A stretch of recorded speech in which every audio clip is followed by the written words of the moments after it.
Hello বন্ধুরা, nursery থেকে যখনই আমরা গাছ কিনি, গাছ এই ধরনের গ্রো প্যাকেটে আসে। তো এই গ্রো প্যাকেটকে না কেটে গাছকে কি বার করা সম্ভব?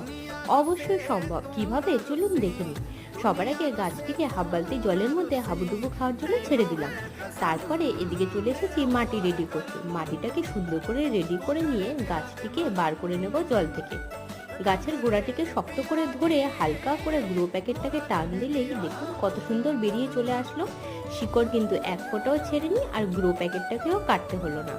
এবার এই গাছটিকে বসিয়ে দেব মাটির মধ্যে। ওই যে সয়েল মিক্স তৈরি করেছিলাম তার মাঝখানে ফুটো করে রেখেছি, আর গাছটিকে বসিয়ে দিয়ে গোড়াটিকে হালকা করে চাপা দিয়ে জল দিয়ে দেব। আর ওই গ্রো প্যাকেটটাকেও ফেলে দেব না, ওর মধ্যেও একটা ছোট্ট পিটুনিয়া ফুলের চারা বসিয়ে দিলাম। এইভাবেই গ্রো প্যাকেটটাকেও কাটতে হলো না, আর গাছও কত সুন্দর বেরিয়ে আসলো। গার্ডেনিং রিলেটেড এমন অনেক টিপস পেতে মালাস গার্ডেনিং হ্যাভেনকে অবশ্যই সাবস্ক্রাইব করুন।